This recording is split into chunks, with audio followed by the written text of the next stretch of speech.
Beloved, this is Gabriella Powers with Chala Ministries. This week's word study is going to be on tears, or dimha. Now, there are three main scriptures that I'd like you to look up on your own time. That will be Psalm 80, verse 5, Psalm 126, verse 5, and Psalm 56, verse 8. I want to read Psalm 126, verse 5. It says, "Those sowing in tears shall reap with songs of joy." Also, Psalm 56:8 talks about how Yahuwah collects our tears in a bottle or his pitcher and also writes them down in his Book of Remembrance. So my question was, what is the connection spiritually of a tear to the physical realm that Yahuwah would write it in his book or collect it in his bottle?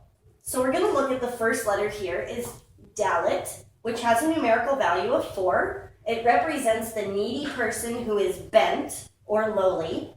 It represents the lowliness of consciousness, of possessing of nothing of one's own. It also represents a door.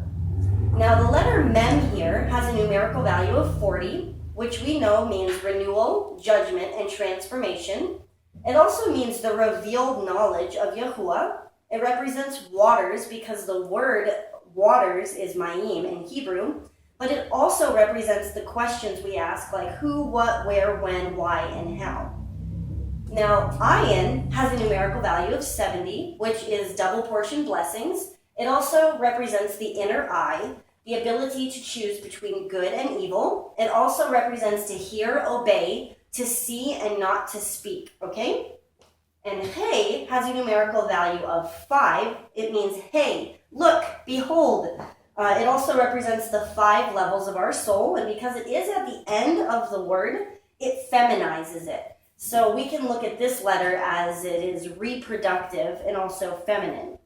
So my curiosity about tears and weeping is about how the physical act of weeping and shedding tears is connected so deeply in the spirit realm. Yahuwah collects them in his pitcher and writes them in his book, Psalm 56:8. So what is the connection? The word dimha, with the first letter being a dalet, immediately shows that a tear or weeping is a doorway that is open for the needy person who is conscious of his neediness to flow waters from the soul. Waters like questions that we ask in the midst of our trials. Who, what, where, when, why? Also, the flowing waters from within act as a flowing of renewal, transformation, and sometimes judgment. That's where the word takes a turn. When we get to the ayin, we see that the outcome of the weeping depends on the condition of the inner eye. Are you weeping towards Yahuwah, beloved, saying, thank you for this trial, thank you for everything you're teaching me, praising him in the storm? Or are you weeping against him in bitterness? Are you looking towards idolatry and envy and saying, who, what, where, when, why, God, against him? That is the outcome of the weeping. So if one person weeps towards Yahuwah, then the outcome is going to be the outbreathing of his ruach, filling all 5 levels of our soul. We will receive comfort, beloved. But on the same hand, if you're weeping against him, all 5 levels of your soul are going to be reproductive with all of those who, what, where, when, why. It can be reproductive either way, for the spirit or for the flesh. Now, if the inner eye is looking toward Yahuwah, then the outbreathing of his ruach will come and fill all 5 levels of our soul. And it will cause us to be reproductive and fruitful in the spirit as well. So weeping, or dimha, is important because it is an activity that is meant to be experienced with Yahuwah, an opportunity for the lowly man to pour his questions and his pains before him, looking toward him for comfort, and ultimately receiving an outpouring of ruach that will satisfy the depths of our beings. Every time you weep or shed a tear in this manner, beloved, Yahuwah is writing in his Book of Remembrance about how your being longed for him in times of flowing questions and pain. Beloved, there's nothing to be ashamed about when something hurts us so deeply that we weep about it. Sometimes we weep and we don't even know why. We should be sensitive to that because maybe the heart of God is weeping for something and his spirit inside of you is causing you to weep out to him, which will cause you to be fruitful in your prayers, in your relationships, even in your health beloved.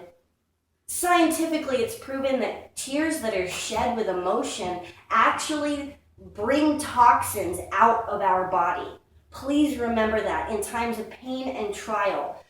Yahuwah is writing your tears down in his book of remembrance. But also remember that weeping is an opportunity to turn against him, and we should guard ourselves from that. Whenever we feel that pain so deep, we should be like the lowly man who is bent before Yahuwah, crying out to him.